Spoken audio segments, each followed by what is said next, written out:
Electric scooters in India are either cheap and basic or premium and confusing. But this is Ampere Nexus, and Ampere says that this is their most important scooter yet.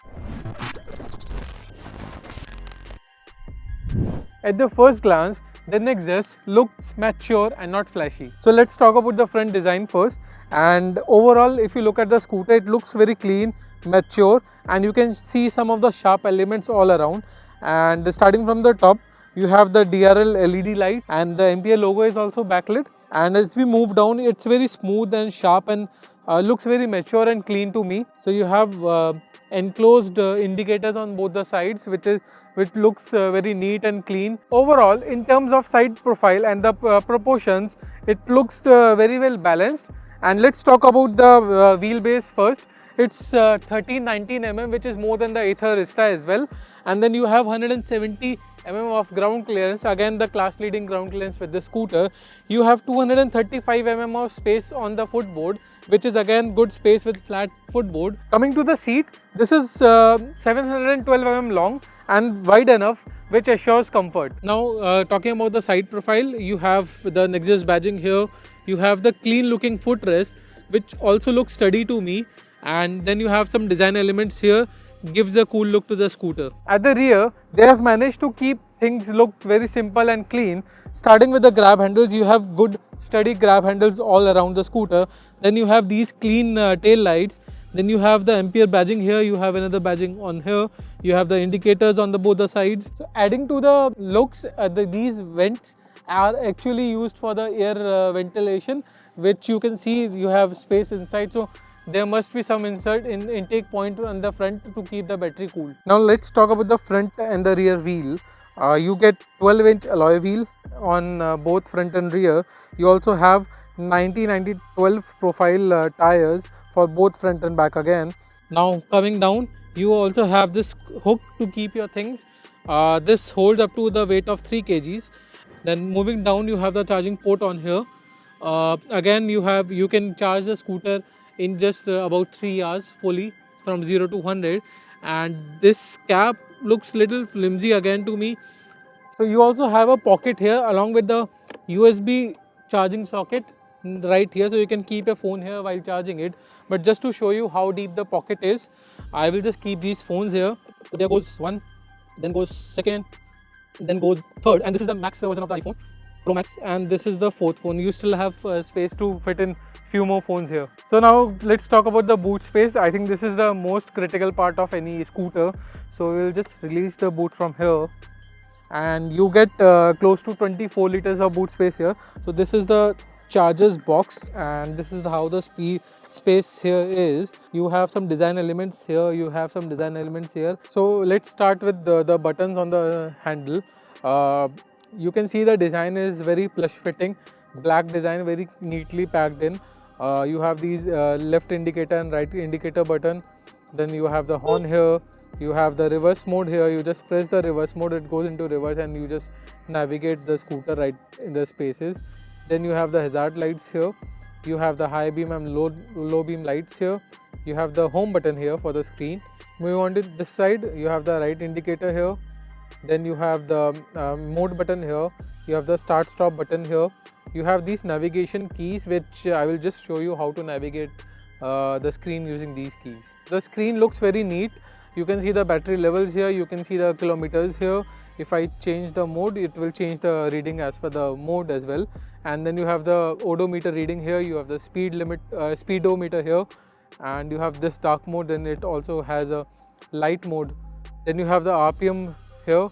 You can see the pair a device icon is here, so you can pair your device also with this scooter.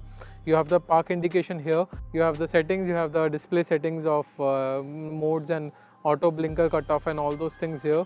You have your scooter's detail here. And going back to the home screen, now using these buttons, you can actually navigate between different screen options. So on this side, you have the main screen. You don't have any option to navigate. But if I press the right button, it shows you the charging stats. So whenever you put a scooter on charge, it will show the data here. And you have the speedometer here. While riding also, you can use this mode. And if I change You can see your music selection is as well. This is powered by a 3 kWh battery and has a peak power output of 4 kW. You also get top speed of 93 km per hour, and in terms of range you get close to 136 km of claimed range, and I think in terms of real world driving you should get around 110 km of range. Let's talk about the safety. First is the LFP battery, which again gives the safest chemistry, and you have 1.3 times more life cycle of the battery. Second is strongest armor, which is again 4 times stronger than the strongest scooter in its class. Third is the hill hold assist feature, which again helps you while riding in the city conditions. Fourth is your tested IP67 rated battery. Then comes the auto magic brightness control for the screen, which helps you while riding the scooter. Now all of these features and everything doesn't matter if the scooter can't ride well. Now let's test if the scooter does the justification in terms of ride handling and comfort. Initially, the scooter does a very good job in pulling up. I am right now in eco mode and it works perfectly. I don't find lack of power. It is well balanced in terms of weight. Yes, little bit of weight I can feel on the back side. Again, the accelerator is amazing. The seat comfort, seat might be little hard maybe, and on longer commute it might be little bit of discomfort, but right now I am okay. And as a daily city scooter, it's a perfect one. So in eco mode, it still picks up very well, and you do get the Regen with this scooter, so that again adds to a little bit of range as well and helps in slowing down as well. You don't have to rely on brakes too much, and I can almost come to stop using this Regen braking in this scooter. Also, if I put it in city mode, city again gives you a perfect balance of sportiness and the range as well. So this is very good thing about the scooter, that I don't have to slow down or do anything to change the modes, and it's very convenient as well. Now again we will be driving through little bit of bad patches and see how the grip and everything is.